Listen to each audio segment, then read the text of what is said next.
Welcome to the hands-on session on interactive music generation by Christos.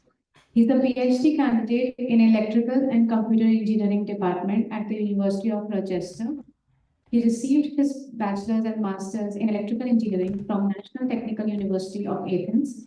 His research interests lie primarily in designing and developing computer-assisted music-making systems using AI tools. Thank you. Thank you very much for the introduction. It's a great pleasure being here today with you, even if it is remotely. So in today's coding session, we're gonna use a web framework called Euterpe. And this is one of my latest work that I did with Yonggi Zhang and Professor Jiao Duan. And in the first part, I'm gonna present some slides. I'm gonna introduce Euterpe and some basic things that we need to know in order to move to the coding session. So before we start, I want to share with you a web page for Euterpe that there you can find the slides in PDF format, the paper, and also materials for the coding session later. So actually, I don't know how to share this with you. I sent it on the Zoom chat, but maybe I can just show you.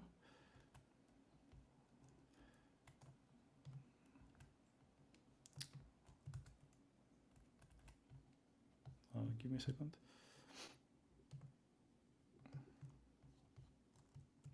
Okay, so if you go to euterpeframework.org, this is where you can find all the materials.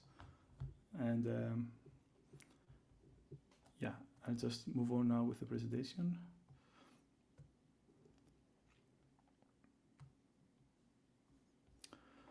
So, as I said, Euterpe is a web framework that we're using in order to build some very cool real-time musical agents on the web. The issue that we're trying to address with Euterpe is the limited accessibility that many research projects on interactive musical agents have. There are examples of projects where only the source code of the core algorithm of a musical agent is released without a prototype system to utilize this algorithm. And even if there is such a prototype system, there might be other problems that make it not easily accessible to the general audience, such as it might require complicated installation processes, or it's distributed as a very large executable file. It might work on very specific platforms, or it actually breaks altogether after a while due to unmaintained code. So one solution we promote is the development of such systems on the web. And why on the web? Because it has one major advantage, which is its natural cross-platform compatibility. So like when you make a web app, you don't have to customize it for different OS platforms. It works automatically everywhere. And also another advantage is that most of the users are already very comfortable interacting with applications in the browser. And finally, it doesn't require any form of, it doesn't require from the end users any technical knowledge regarding the installation process. However, there is one big disadvantage, which is that the researcher needs to have a good knowledge of web programming. And especially for applications such complicated as real-time musical agents, which require parallel computations, threading mechanisms, and complicated user interactions. And this is really not common among researchers. We mostly know, we're familiar with MATLAB, Python, maybe some C, C++, but JavaScript is not very common. So In order to make the idea of web programming more feasible to music researchers, we developed Euterpe. And Euterpe is a web prototyping framework that tries to alleviate most of the challenges researchers and developers are facing when they implement musical systems on the web. And if you notice, I use the term prototyping framework because it is only a starting point for the developer to build a functional and accessible prototype. If the developer wants to build like a production level, customized, finished product, it's still possible with Euterpe, but it requires much more involvement and knowledge of JavaScript and front-end frameworks. So the way we achieve this goal is by offering pre-made sub-modules for common system peripheral components. While at the same time, we allow the developers to focus only on the core algorithm and the unique features of their system. So let me explain what I mean.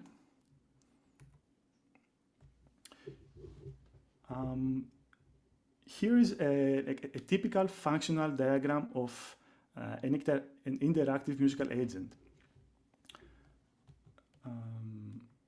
So on the top, we have the module, or this module can consist of many sub-modules that directly interface with the user and accept their musical input. This can either be in the form of MIDI or audio. And then on the bottom, we have the module of the musical agent, which basically hosts the core musical algorithm of the developer. And on the middle, we have the brain of the app, which is, you can call it a scheduler or a clock. You can find it with different names, which is basically responsible for aligning all the various streams of information. And it also facilitates the communication between the user and the musical agent. And also it sends the interaction data for visualization to the graphical user interface here, as well as to the audio components for playback. And the visual components, we're going to see later many examples of them, but they usually are like piano roll notation for MIDI events, staff notation, which is the traditional Western notation, and many other things. So in this diagram, the developer would be responsible for only the agent part, their core algorithm, while everything else here, annotated in blue, is already implemented within Euterpe.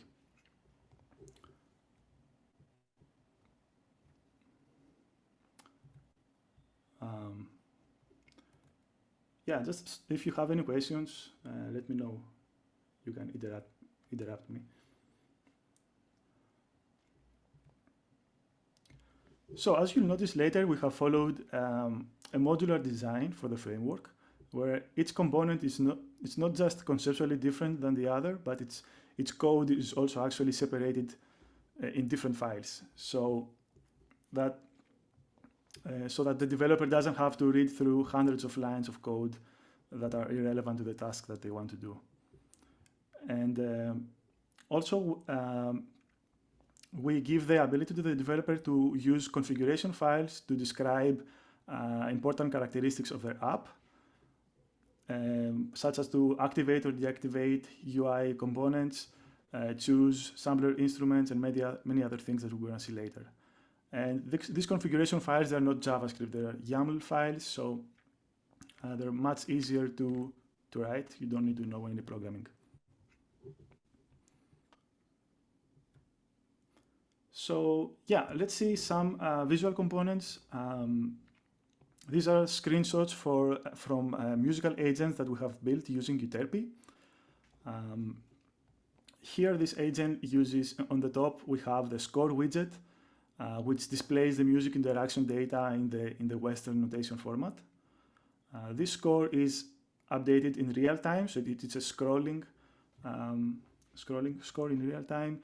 And here on the top, we have the end user's part, and on the bottom we have the agents part, and all of these are generated in real time. On the bottom, we have the piano keyboard. This is the on-screen piano keyboard, which the user, if they want, they can use as input using their mouse by clicking it. And it's also connected to the laptop keyboard as well as the external MIDI keyboard. So whenever you press a note to your external MIDI keyboard, you can see it displayed here with red.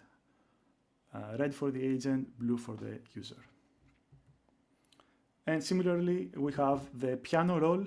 Again, this is real time, it's scrolling, and both parties, the user and the agent, are displayed here. So this is actually a part of a configuration file that is responsible for setting those three UI elements I just showed you. So for each of those elements, you can use the status flag to activate or deactivate them. For the keyboard, for example, you can also set the octave start. You can set the octave range that is displayed on the screen. And for the piano roll, you can deactivate the human or the agent if you want.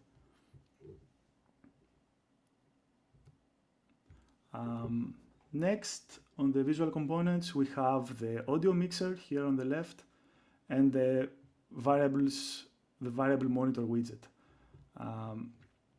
So the audio mixer is just a standard mixer that contains volume sliders and mute buttons for every user and their sampler instruments. So notice here that each user can have more than one sampler instrument. For example, here the agent has a piano and a synth. So if you have more complicated musical agents, they might want to generate music for more than one instrument. So this is supported in Euterpe. And on the other hand, here the variable monitor is an area where the developer can add variables that they want to monitor their values in real time. And this can be this is mostly useful for the developer, actually, for debugging, but it can also be useful for the end user. We'll see some examples later. And again, notice that all of those, the above GUI elements, they are completely configurable using the configuration files we provide. You don't have to hard code them. They're dynamically generated based on the YAML files. For example, here, one of the first things that the developer needs to do is to define the players that participate in the interaction, namely the agent and the user, as well as what sampler instruments there are available to each of them. And here you can see for the human, we have the label user, and this label is directly linked to it's displayed automatically in the UI. And we set the default mute status, default volume, and the instruments. And again, all these are populated here.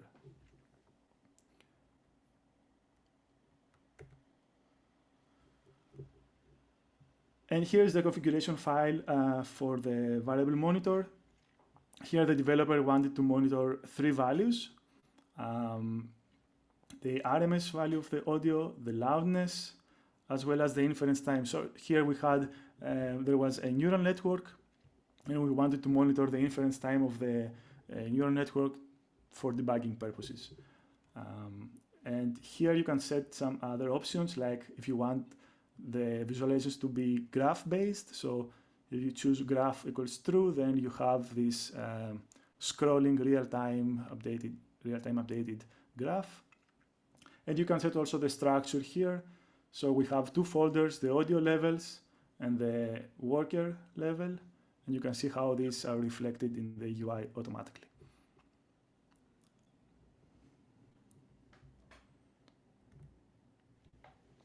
Then we have two audio-related widgets. First is the audio spectrum widget and the chroma vector. Again, those are configurable from the config file. I'm not going to show details here. And finally, we have the settings model. So this is the settings window. On the top here, we have the BPM tempo slider that changes the clock's period. We're going to see later what the clock is. It's very important for a musical agent. And if the musical agent also is based on a metronome, then the speed of the clock directly affects the speed of the metronome. Then here we have a drop-down menu that lets you choose an external MIDI device. You can connect a USB MIDI device and it will be detected here. And finally, under the agent parameters tab, we have UI controls that are defined by the developer and directly correspond to the agent parameters. So this is a very important part of the UI. So this gives the ability to the user to directly control hyperparameters exposed by the developer, hyperparameters of the core algorithm, whether it's a neural network or a rule-based or whatever. And we're going to see how we're going to actually implement those later.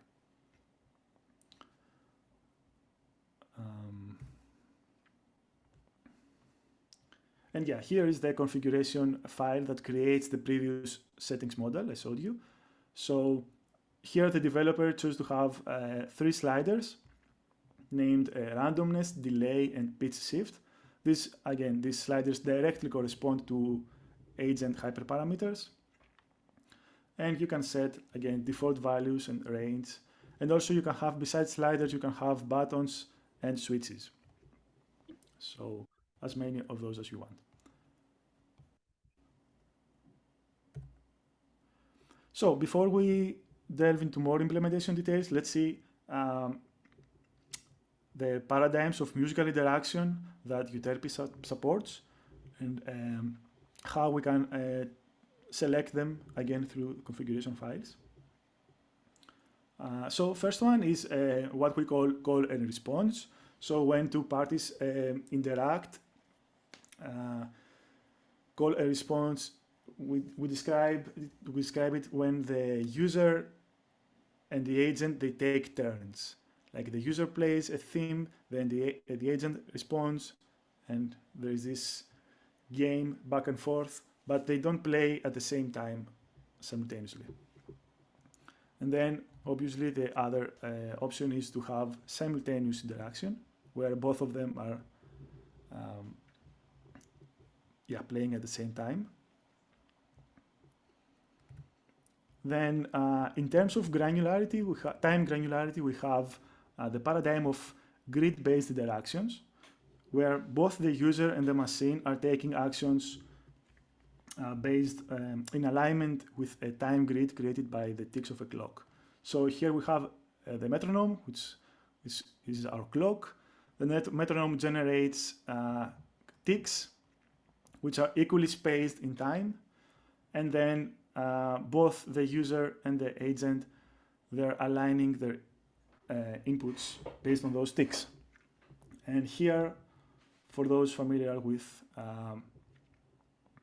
Western music notation, we have the smallest tick duration is a 16th note. So here we say we have a 16th note grid-based interaction, which is very common.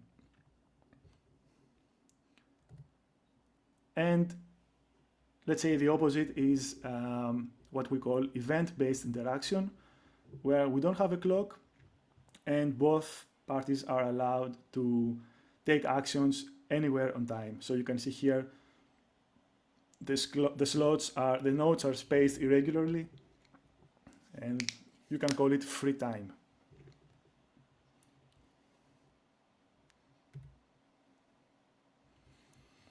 And again, you can choose, you can set the music paradigm that your agent obeys to from the configuration files. Here in the interaction mode, you can choose either note or audio mode. You can have both of those true or false. Actually, one of those needs to be true, or else you don't have an agent. And then for the event-based and the grid-based, the time granularity settings I just showed you, these are the flags that you need to set. You can have both of them true, it's fine. Then for audio input, you can set window size and hop size. And finally, for the clock settings, we want to set the speed of the clock, the period of the clock, and we can do it in two ways, either explicitly by directly specifying the clock period, or implicitly by setting the bits per minute, the ticks per bit, and the time signature. So for a 16th note grid, we have 4 ticks per quarter, and then 4 quarters.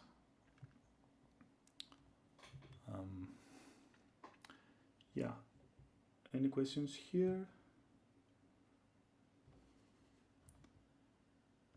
Okay. So now having these paradigms in mind, let's see some more, some details about the agent. I won't go into coding details for now, just some high-level design choices.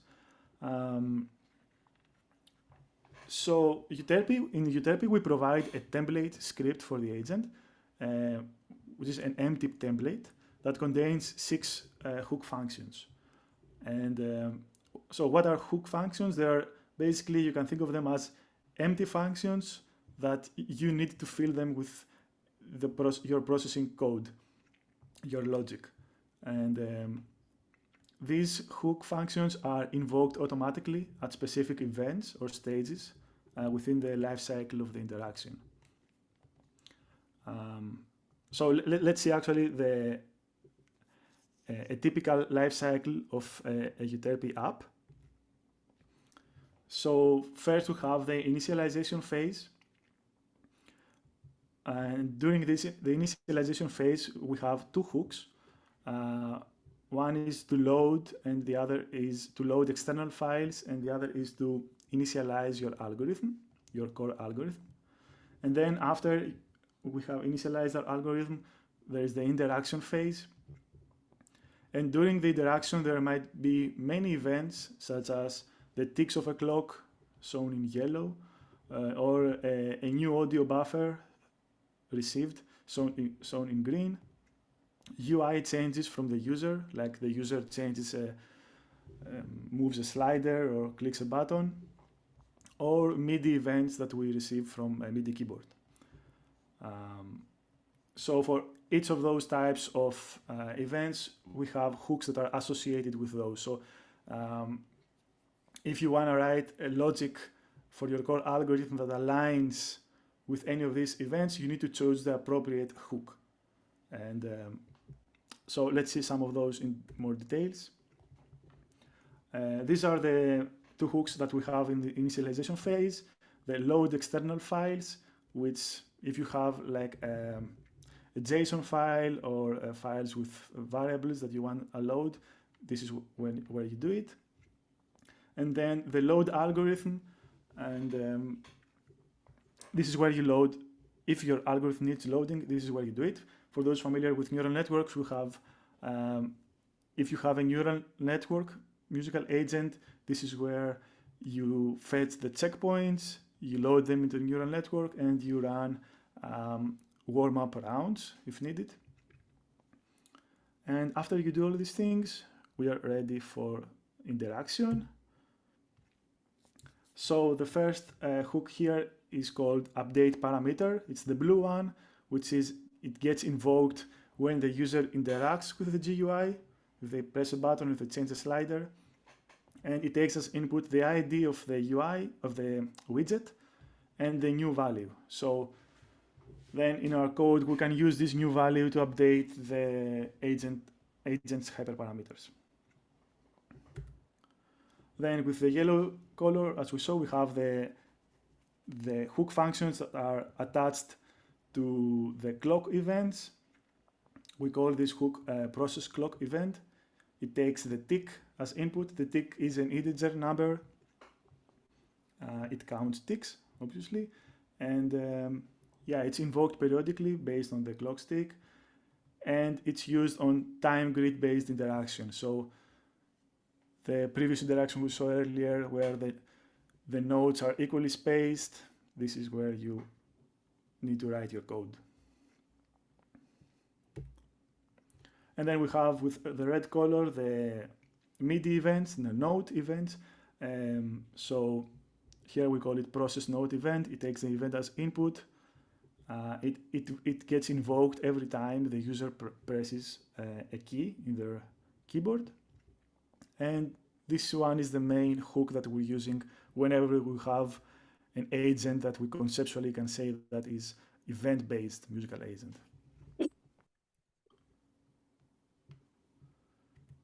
And then we have with the green color, we have the audio buffer events.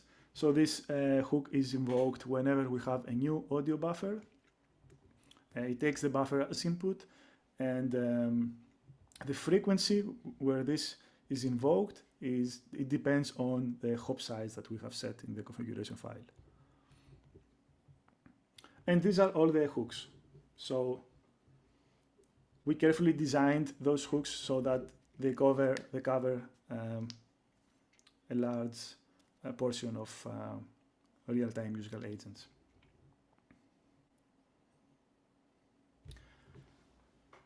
And finally, we defined also a music interaction communication protocol, or MICP, in order to formalize the communication process between the musical agent and the rest of the Euterpe components. And it's really helpful to have like a communication standard. It reduces the bugs, and it's very clear for every component what is expected of them to send and receive. So it really makes sense. I'm not going to go into details here, but the main part of MICP is that we're going to use also later is the node event object. And you can think of it as a generalization of a MIDI event with extra fields that are useful for Euterpe. And here most of the fields are self-explanatory, like the player, the instrument, what device the user played to play this note, the type, which can be either note off, note on, or a hold. Hold is not in the MIDI specification, but it's useful for in automatic music generation. It's used a lot. So here, the main difference basically is the created at and the play after fields. So the created at is very similar to the timestamp, to what the timestamp is for the MIDI event, but with the difference that it includes both a timestamp in seconds as well as in clock ticks. So in Euterpe we have two ways to count, to measure time. It's the quantized ticks of a clock and the continuous time values in seconds. And same for the play after. So the play after is, it indicates to play this note with a delay. So when the agent generates a note, you can choose to delay it for a specific amount of clock ticks or seconds or both.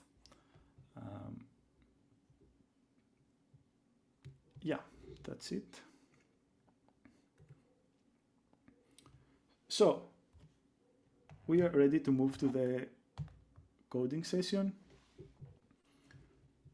I don't know if you have any questions, anything you want to share.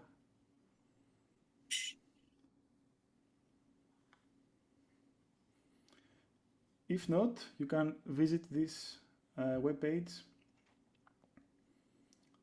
and yeah, we can get started.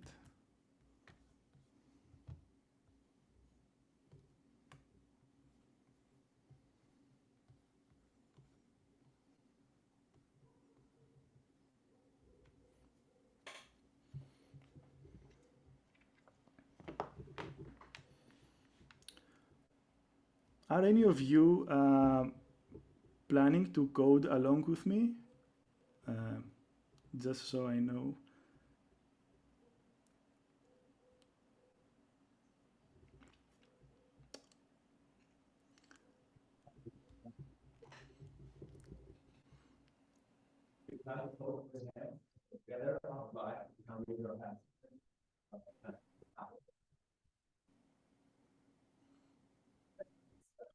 Okay, we have a few.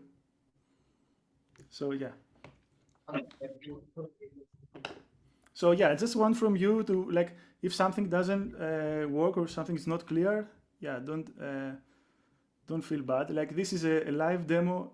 Many things are gonna go wrong probably, both for me and for you. So yeah, if you have any questions, just yeah, ask me. I'll try to take it slowly. So once you visit this page, we can go to get started. And here in the introduction, you can find the presentation slides I just presented, and as well as the publication of Euterpe and the citation if you want to cite it. So yeah, here are the developers, me and Yongi, and let's go to the installation. So basically what you need in order to run Euterpe in your laptop is a browser. We have made this very, very easy, hopefully. So just one thing to note, if your laptop is running low on battery or is in low performance mode, you might think that you might experience like reduced performance in Euterpe, and this is because like when you are in low performance mode, the browsers is the smallest priority of operating systems. So yeah, just keep that in mind. If like there are glitches or the metronome is very slow, stuff like that, it's probably because of that. So okay, in order to install Euterpe, we provide two ways. Here I urge you to try the first one. So we're gonna try to use Code Sandbox, which actually doesn't require any local installation from you. Code Sandbox is an online code editor. It's basically an online virtual machine that allows you to write, edit, and run code directly onto your web browser. So no need to install Node or any other development tools. And you can click here to go to follow the instructions. The other options, for especially maybe for those that are already familiar with web programming and you have already your own JavaScript and Node installation in your laptop, you could try to run Euterpe locally. This might take you like 5-6 minutes. We have instructions for that, and also we have written some automation scripts to automatically install Node and clone the Euterpe code. So, but here I will follow the instructions for Code Sandbox.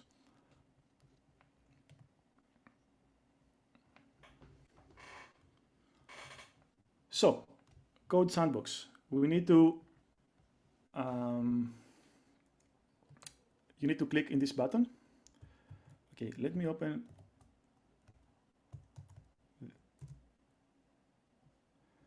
I will open this page as a guest so you can see all the steps.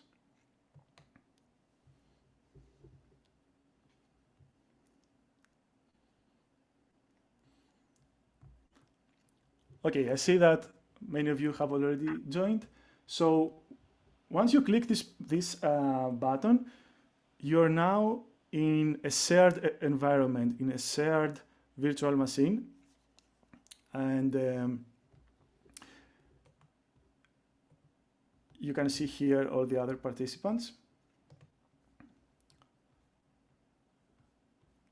So first of all, if you have like a code editor that you use locally, like VS Code, basically this is VS Code on the web browser. It's exactly the same. On the left, we have the file explorer. with all the source code of Euterpe. It's already there. Here we have the code editor where you can choose a file and you can start editing. And basically this is all what you need. The other thing that you can see here is that there is a, let's refresh that. You can see a preview of the Euterpe app. But however, this preview here is not functional. If you wanna have a functional preview, you need to copy this URL and open it in a new tab.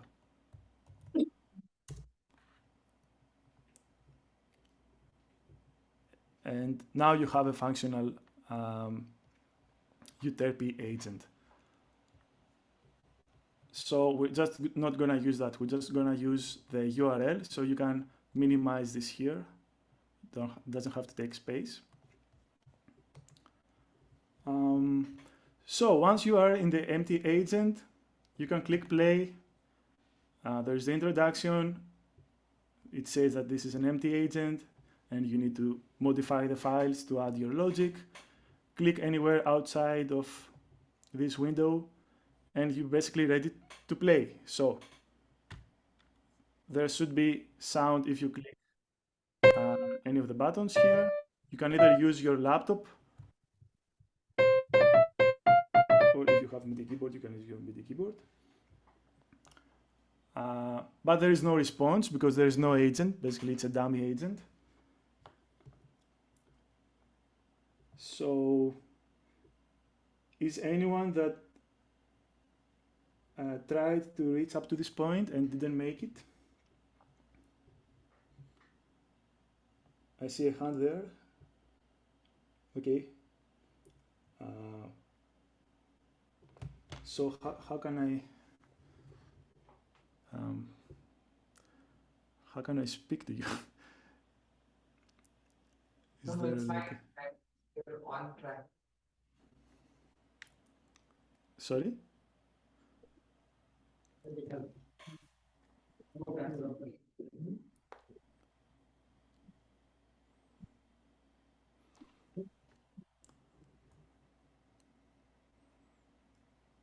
Yeah, so if someone else is able to help you, it's really difficult for me to follow I right just now. raised my hand to say, yes, I have reached where you are. Can you hear me? Hello?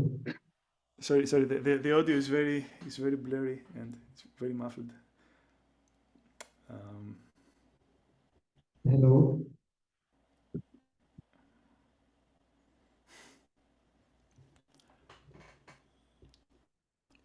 Yeah, okay. Maybe if you join Zoom or share on the chat, or maybe you can send me questions later. But I think most of you have successfully reached here, right? Okay. So this is the empty agent. So let's explore the files here. If you go to source, there is a folder called agents. And here in the agents, there are 6 or 7 agents that are already implemented, but only one of them can be active at a time. And you can open this file, the selected agents.js. And this is where we specify which of these folders is the active agent. So, but currently now you cannot edit it. So if you try to edit it, it doesn't let you. The reason is because you need to sign in. So once you sign in to Code Sandbox, then you will be taken to your own individual virtual machine. So you can edit your code and run your experiments without affecting anyone else's copy. And you can log in using your GitHub credentials. But yeah, that's the only way to edit code if you wanna follow the coding session here. So, and I think you need to click the fork project. So you basically, for those of you that are already familiar with GitHub, like you basically make a fork of Euterpe in your account, which is also associated with a unique virtual machine that lets you run code.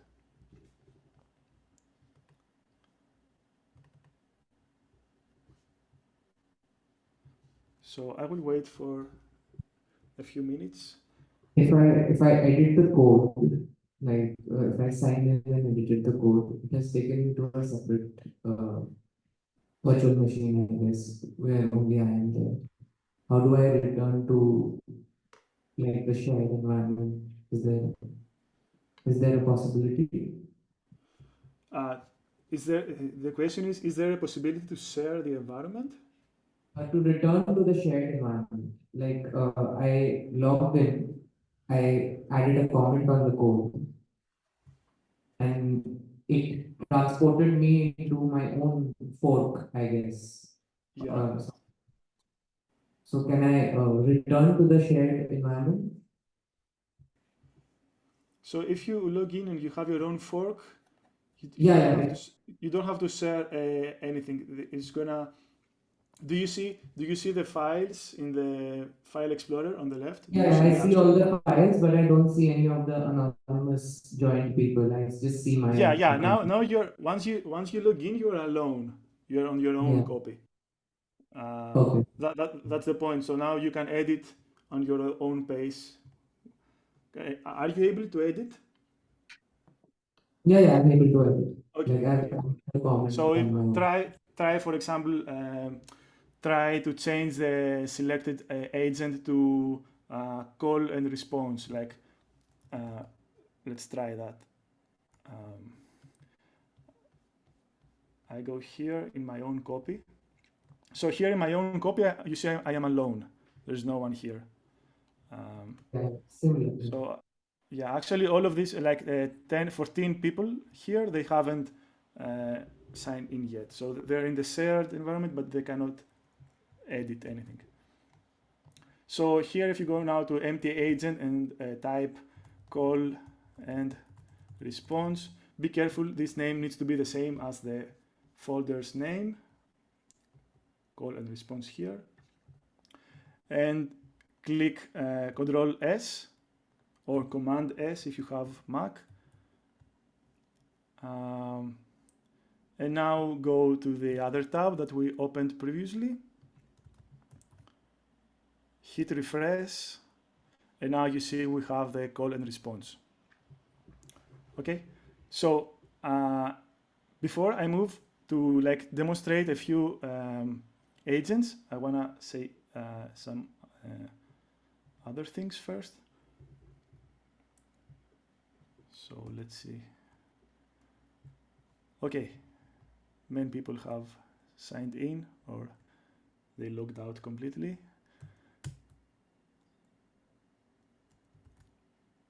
Do you want me to wait a bit more? How many of you want me to wait at this step? One, okay. Let's wait 1 minute.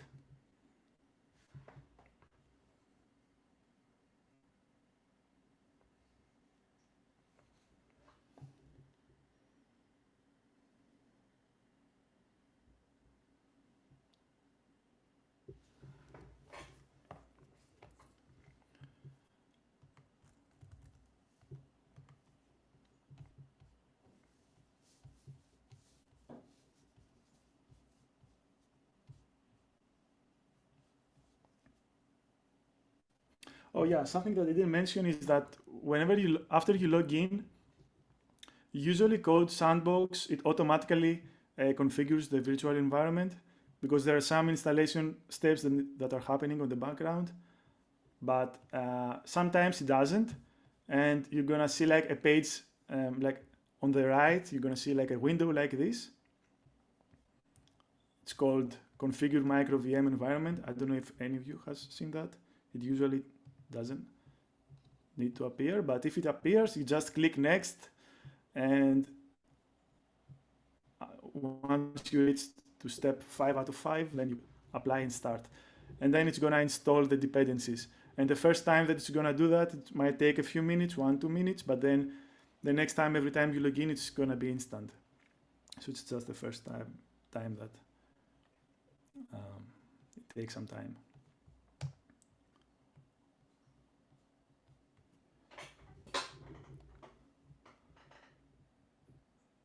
Did it work? No? Yes? No?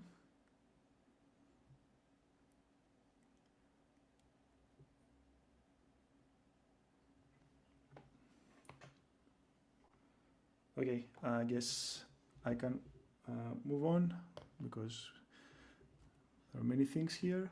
So one thing that I want you to be aware is that there is using Code Sandbox, and also if you did a local installation, there is this automatic reloading feature. So whenever you make a change in your code and you click save, it automatically updates the preview. So you don't have to like run anything, install anything again, or run the development server again. But there is a problem that sometimes this automatic reloading doesn't work. So if you make a change, let's say here, I make a change in the agent. I go back to the empty agent. If I click save, then I can see that the preview has updated, but actually the previous agent, the call and response agent, is still there.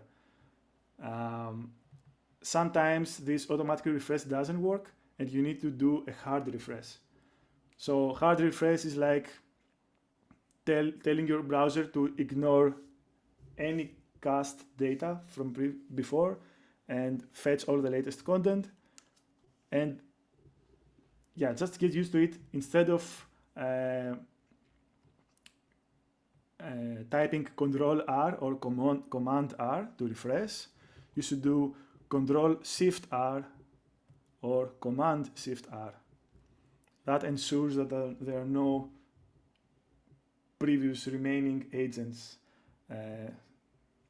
because actually each of the agents is a web worker, and a web worker is like a thread in JavaScript. And yeah, in order to clean the threads, you need to do a hard refresh. And the other thing that it's useful, especially if you want to develop or write your own musical agent, but this is useful like for any type of web programming, is the browser inspection console and breakpoints. So basically, the browser provides all this utility that we have in other coding environments like MATLAB and Python. So if you go to, let's go to the empty agent, right click and click inspect. And here you can see the debugging environment. On the bottom, we have an interactive coding window. So I don't know if you can see actually, because let me zoom here. So this is like a MATLAB or IPython. You can define variables and then print them. You can see the code. If you go to sources, you can set breakpoints. So whenever the agent runs, okay, so here we set a breakpoint in the keyboard .down. So this is a function that gets activated every time you press a button in your laptop. So we set a breakpoint here. So let's click play, and let's click the button Z, and you see that the breakpoint worked. So we are now here. We can see the names of the variables. So the node that we just played is C4, which is the Z node here. You can use the debugger options to move to the next line, just in the same way that you would do in a Python or C++ or MATLAB debugger. So this is the way we debug and in web programming. Very, very useful stuff. We weren't gonna use it here, just as a useful tip. Okay, remove the breakpoint, continue, and refresh.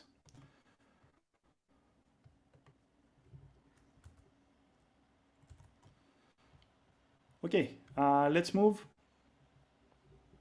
The next one is a description of the folder and file structure.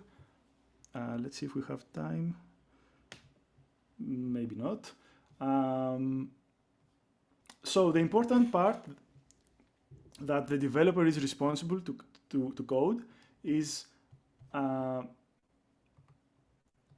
inside the source folder, inside the agents folder. This is where all the agent code is. So the rest of the codes are part of the Euterpe. And the main file of Euterpe, if you are just curious, is inside views. So views, there's a file called euterpe.view, and this is like our main entry point of the app. It's like the scheduler that we saw earlier. Everything goes through the euterpe.view. And this is responsible for invoking the agent hooks. What else is important to mention here? I think that's it for now. There are many details here if you want to look after that. Oh yeah, the important is to see the agent files. So let's open our empty agent. So the empty agent is basically the empty template that we're gonna add our code to create our simple agent. So let's open this folder. Here you can see the agent.js file. We're not gonna use that. This has like boilerplate code. This is the main entry point of the agent. It communicates with the Euterpe script, and it's responsible for invoking the appropriate hooks every time.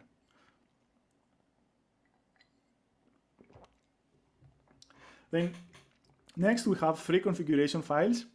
These are the configuration files that we described earlier. You see they have the extension of YAML. Let's open the config.yaml. You see like all the flags that we discussed in the slides, note mode, audio mode, event-based, grid-based. There is documentation here for what each of these does. Config widgets contains all the configuration that controls the UI, like sliders, which UI elements are active, which are not. Config / players. Here you define your players. We always have a human, an agent, and if you want a metronome, you need to uncomment this line. So this is an abuse of the term, but it really made the implementation easier to consider metronome as a player. So, and you can also assign a sampler instrument to the metronome. Now it's only click, the click sound.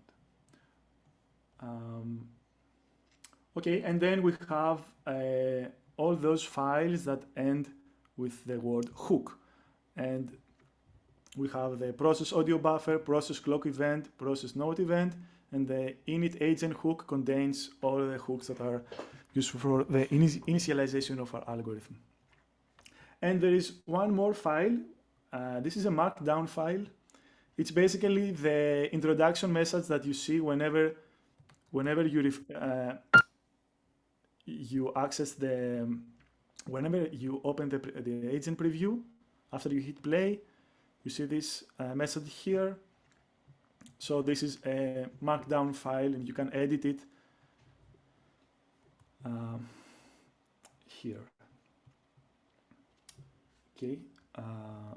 Any questions for the file structure before we move on to the agent?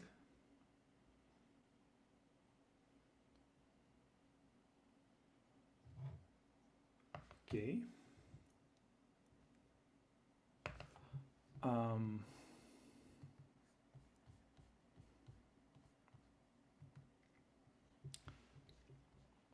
Yeah, okay, so here we have already discussed about this, like how you choose an agent. It's the file named select agent, and here there's a small introduction of the agents that we have in the source code for each of the folders. I don't have time to go over all of those, but now you can try them yourself very easily. The first four of those are agents we implemented to demonstrate Euterpe capabilities. They're rule-based, nothing fascinating actually. The last two, they're actually neural network-based agents that have been previously implemented by the original creators, and but we re-implemented them here with Euterpe to demonstrate how easy actually it is. Especially Piano Genie, it took us no more than half an hour to code it from the beginning to the end. And then we have Bach Duet, which is a musical agent for simultaneous monophonic duet interaction. If we have time at the end, I'm gonna demonstrate both of those.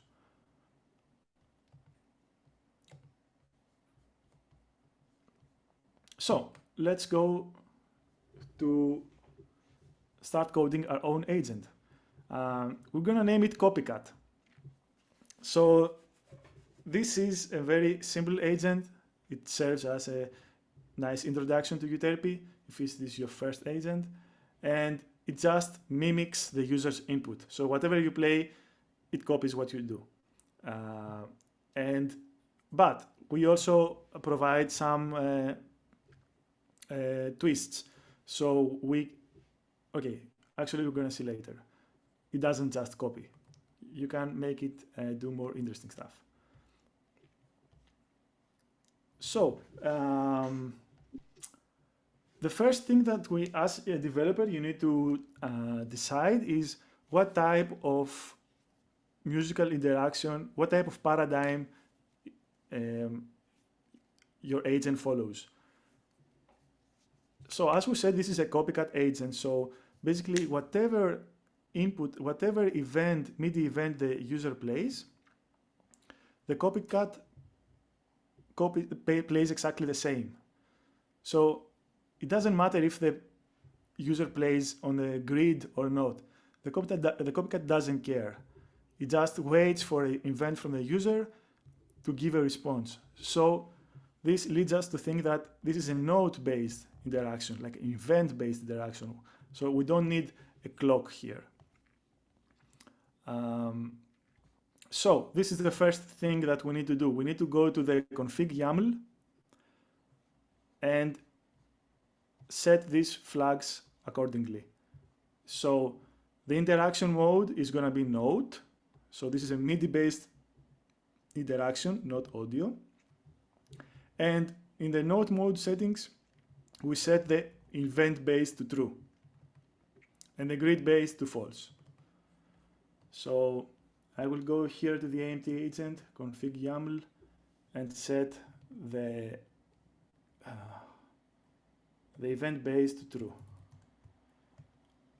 You can leave the rest as they are. And also you can change the name. So the title, change it from empty agent to copycat.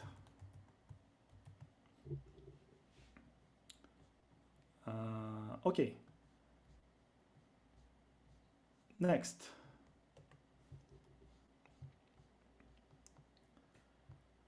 Next, we need to define our players. So, as always, we have two players, the player and the user and the machine, the agent.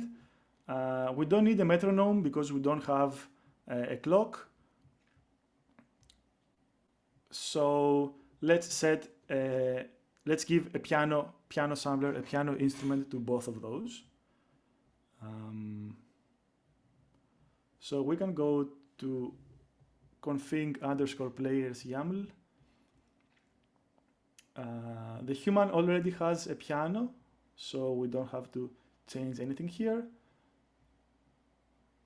And it's the same for the agent, right? Yeah. We only need to change the label of the agent. We're going to change it to copycat.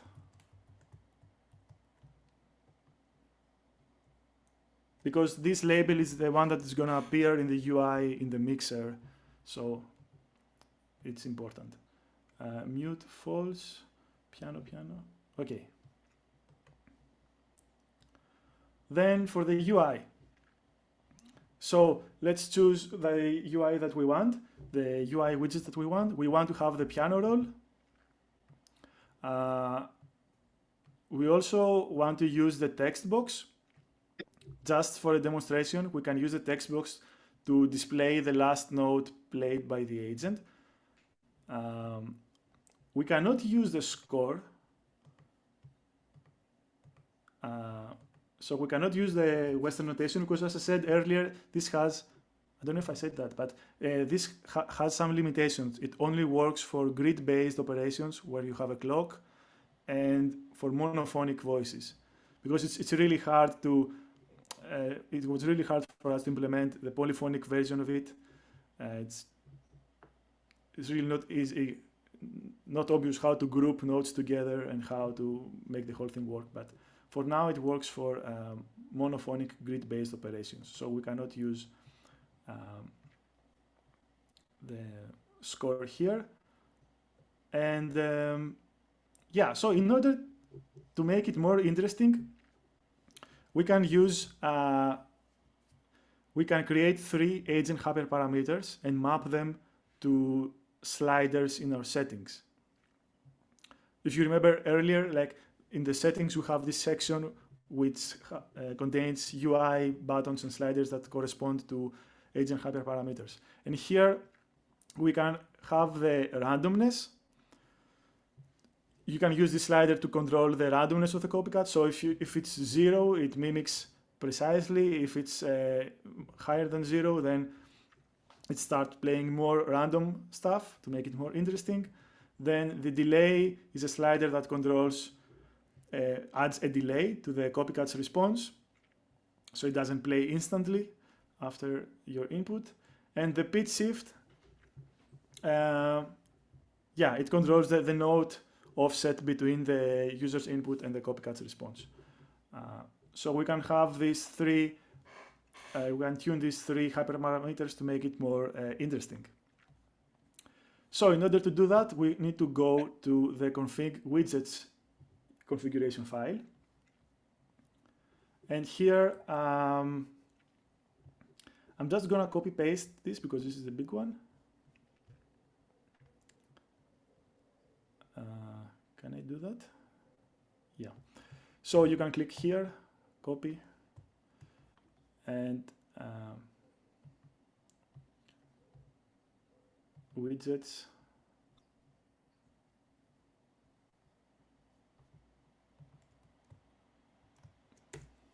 Paste. And let's see what we did. We have the score, we set it to false, so we don't have a score. The text box, we set it to true, and we set the title of the text box to note, because it's going to be the note that the agent played. Piano roll is set to true. Keyboard obviously true. We don't have chroma, we don't have audio meter. And in our settings, we said we have 3 sliders, sorry. So we create 3 sliders here: randomness, delay, and pitch shift. And these are the names that are going to appear in the UI. For randomness, we go from 0 to 10. From delay, we go from 0 to 200. These are, we want to go from 0 to seconds to 2 seconds, but float numbers are not supported here. So we go from 0 to 200, and then inside the code, we're going to divide by 200. And pitch shift from 0 to 24. And again, we're going to subtract 12 to go from -1 octave to +1 octave. If you're not familiar with musical stuff, doesn't matter. Yeah, that's not very important. What is important is that the IDs of the sliders are unique.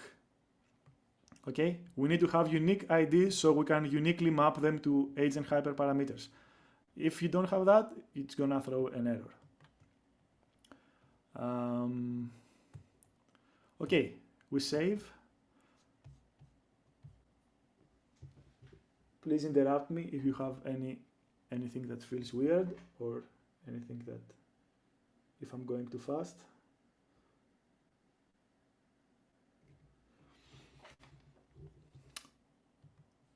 So now actually we're done with our config widgets. We're actually done with our configuration files, and it's time to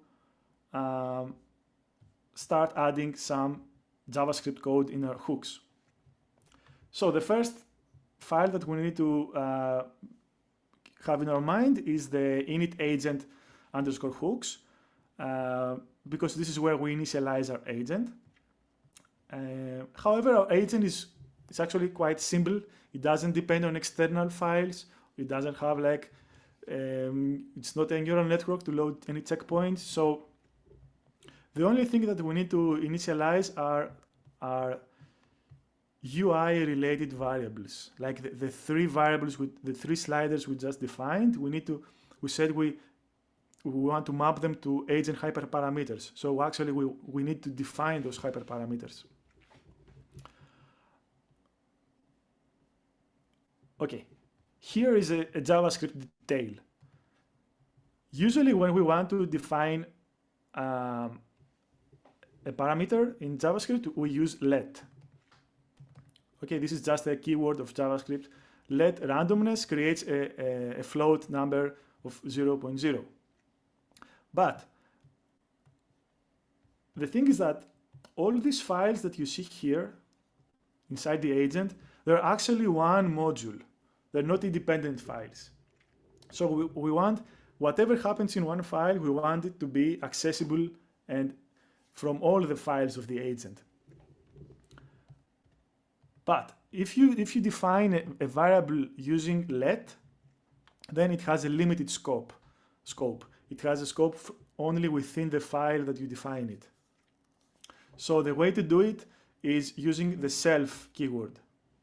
Okay, so you define a self variable inside the initialization hook, and then the process note event hook is able to access it and modify it. So this is the way that we need to do it.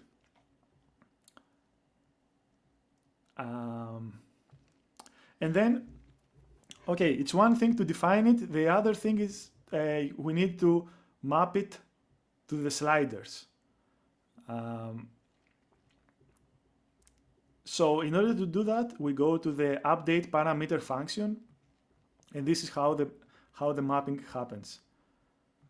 So this is the update parameter function. This is the hook, if you remember, the blue one, the hook that gets activated whenever the user changes a UI element.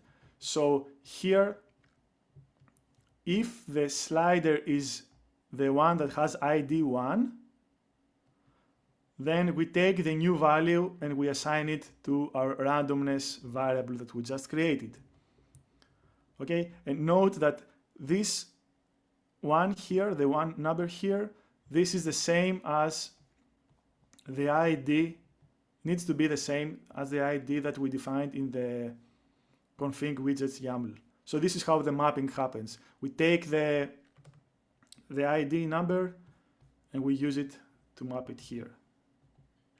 Okay.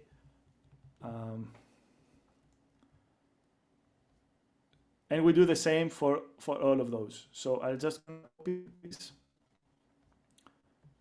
I'll copy the variables. We define 3 variables, we said. So I go to init agent underscore hook. Here I have some example variables. You just delete those, replace them with the ones we just created. And then we replace the update parameter hook with this one.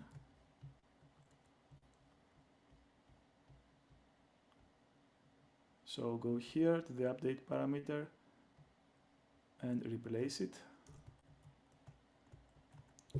So you see that there is a switch statement that checks the index, and here we check, is it slider 1, is it slider 2, is it slider 3?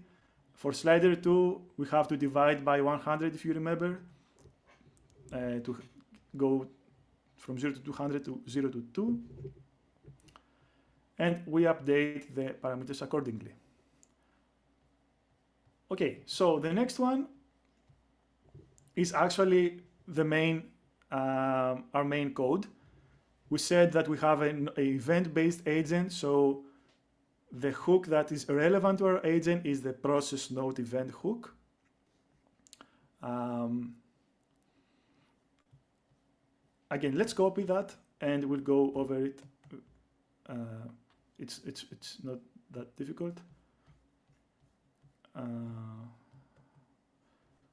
We go to process node event.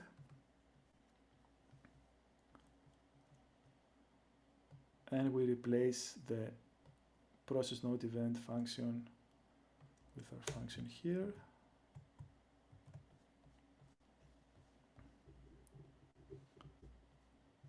So let's see what happens here. As we said, this process node event hook, it gets the node event that the user played as input. As a first step, we create a node list. So at the end of its life, this hook needs to send a message back to Euterpe, back to our main thread, which is the result of its processing. Okay, so it processes the node event, it responds something back. So we create the node list that we're gonna eventually save. So even if the agent generates a single node, we're gonna still put it in a list. And here is another dictionary that we send as part of the response. So here we check as a first step if the node type, if the user's node is a node on. If it's a node on, we store the MIDI value and we apply a mathematical operation to add the randomness. So look what happens here. Here we can use the self-randomness variable. Even though it was defined in another file, because we used self, it's accessible to all the files of the agent. If randomness is 0, then this line is 0, and the output MIDI is equal to the input MIDI plus the pitch shift. And if pitch shift is also 0, then we have a true copycat that copies everything. Okay, and so this is just a simple mathematical operation. And then we set the output MIDI to be from within the piano range. And here, if you remember, we have also a text box, and we said that we want to show the note that the agent played. We want to display it as a text in the text box. So we convert the output MIDI number to string, and we store it in the label. And we add it in the message.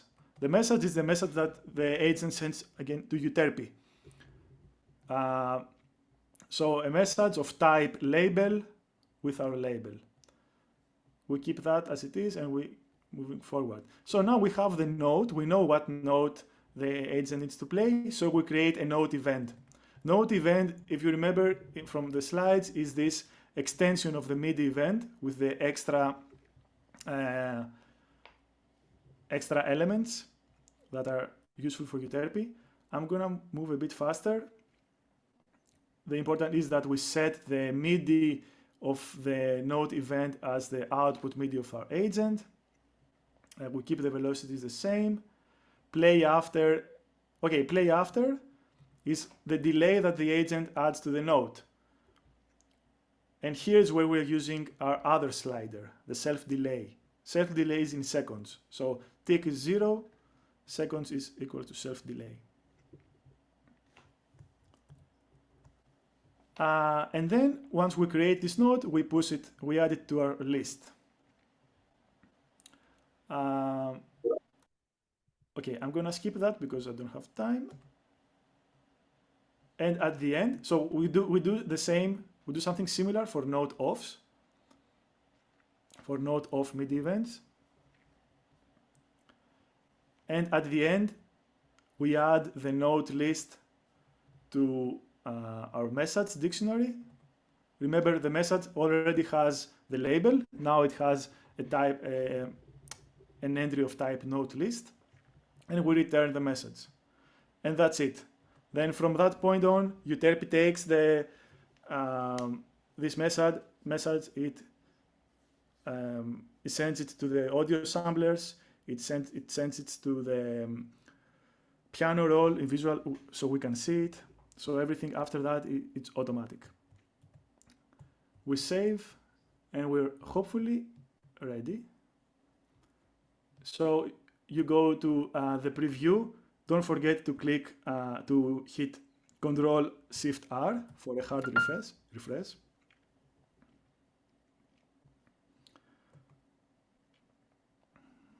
Okay, we didn't change the introduction message, doesn't matter now. Here is our note box, our text box with a note. So now if we play something, okay, you see that, so I am the blue one, the agent is the red one. It responds 1 octave lower, exactly at the same time as I do, with 0 delay. Okay, it's polyphonic also.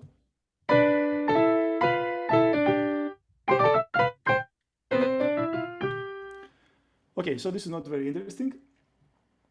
Let's add some randomness.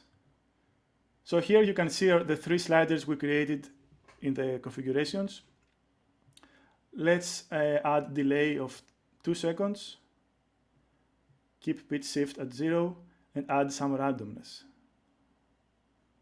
Okay.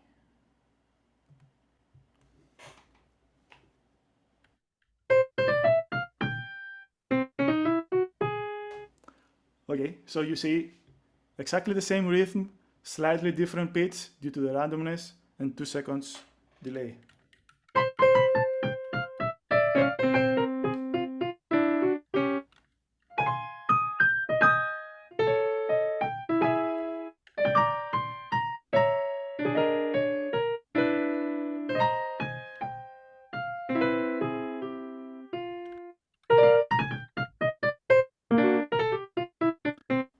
Okay, that's it. And I don't know if I have more time to demonstrate 1 or 2 more agents, or maybe you want, you have questions.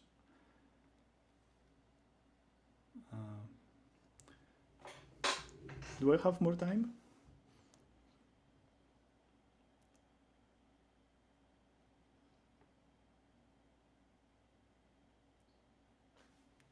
Up to 10 minutes. Sorry? Up to 10 minutes. Okay, that's great. So let's see 1 or 2 more agents. To do that, we go to selected agents, and we can try greedy copycat. So greedy copycat, it's the same copycat as before, but it's greedy, meaning it's a grid-based interaction. It's grid-based and it's also monophonic. So basically, even if I play polyphonic, Euterpe filters my polyphonic input to a monophonic input, it quantizes it, and sends it to the agent. And in contrary to what we had earlier, now we're going to use the process clock event hook instead of the process note event. And the advantage here is that since we have monophonic grid-based operation, we can use the score visualization. So save here, hard refresh.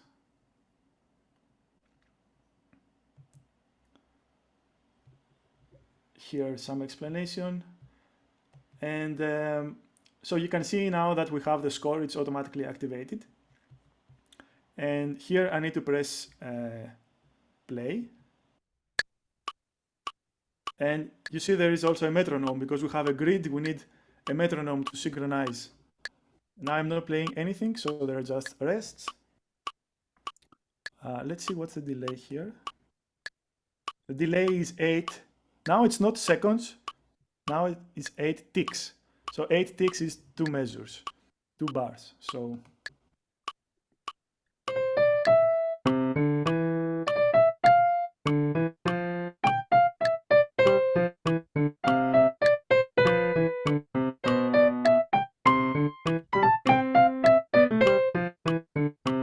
so you can have a nice time playing some canons or yeah, having some fun interacting with it. And you can also add randomness. So it's gonna sound like this.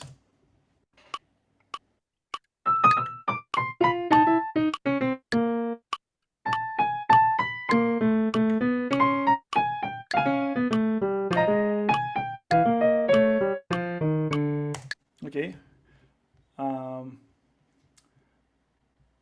And then let's see another one. Or if you have questions, again, interrupt me because maybe it's more important. Let me know. I keep going. So let's see Bach duet. So Bach duet is a much more intelligent agent than the previous ones.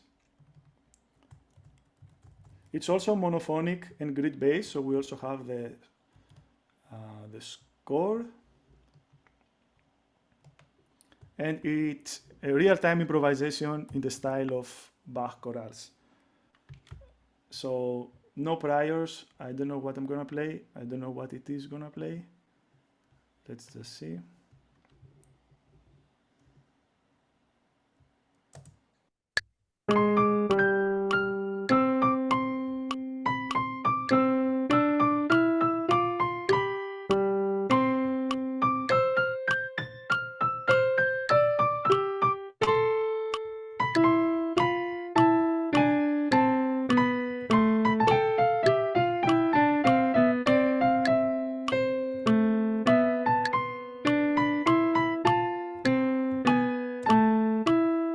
Okay, so you see a much more intelligent interaction. Then we have, and let's see also Piano Genie, which is another neural network based agent.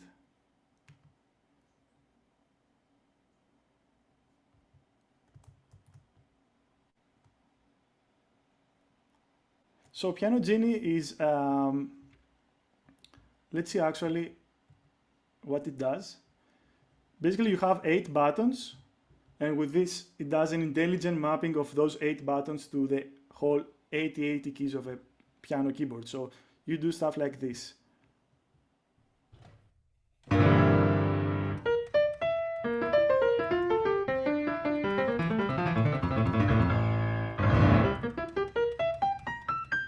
Okay, you get the idea. So we did something similar here.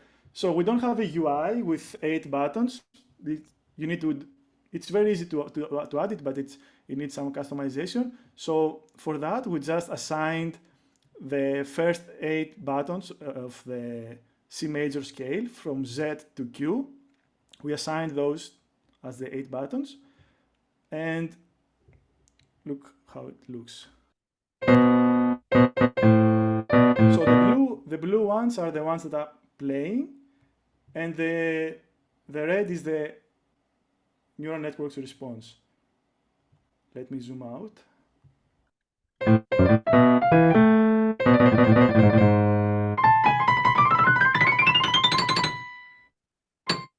Wait.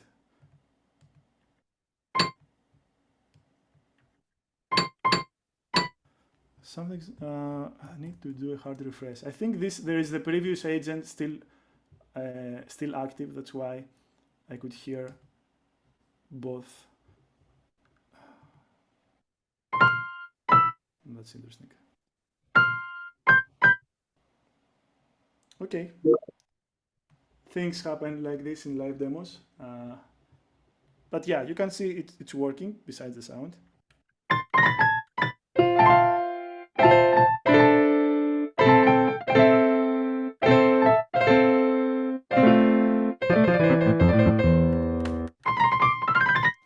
Yeah, okay, so you can play with this and interact. That's it for me. Thank you very, very much.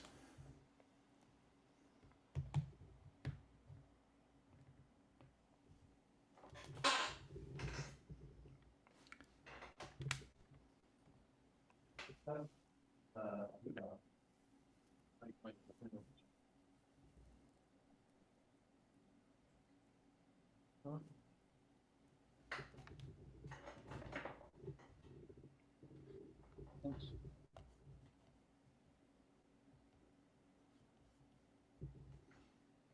Thank you. Thank you for my. Yeah, thank you. Now can conclude.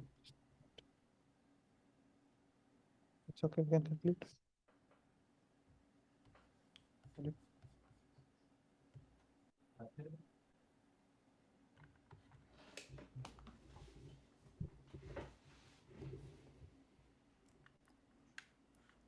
Yeah, I just had a question. Yeah, that's very impressive demonstrations. I didn't really follow along, but yeah, that looked really good. Yeah, I was wondering, when you make your own, what did you call that? Yeah, when you make your own agent, what are the kind of computing constraints that you have to be aware of so that it continues to work in real time? Sorry, if I understand correctly, your question is about computing constraints for the agent. Mm. Yeah, that's a very good question, and there are many computing constraints because this is designed as a real-time. This is designed for real-time agents. So obviously there are real-time constraints. So for example, if you have a 16th node grid and the agent needs to take a decision every 16th node grid, then here you have one constraint where it might be like 100 milliseconds. So for example, Bach Duet, the one that I showed you earlier, it needs to make decisions within 50 to 100 milliseconds. And obviously, the neural network needs to be optimized and small enough to be able to achieve that. So yeah, there are constraints. You cannot just load any model you want, like a language model, like a large audio language model. Models they cannot be used here. One possible thing we have thought for that is to actually make Euterpe be able to connect with a Hugging Face space, where a larger model can be hosted in a server with GPUs, but again, there you have other constraints like network constraints. These are not trivial problems, and yeah, you need to be aware of that, definitely. Yeah, thank you. Interesting experience.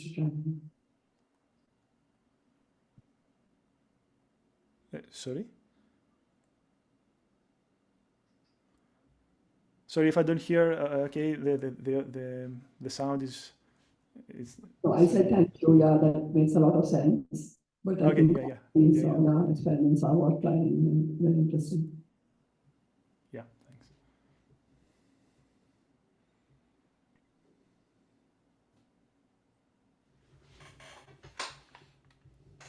Any other questions?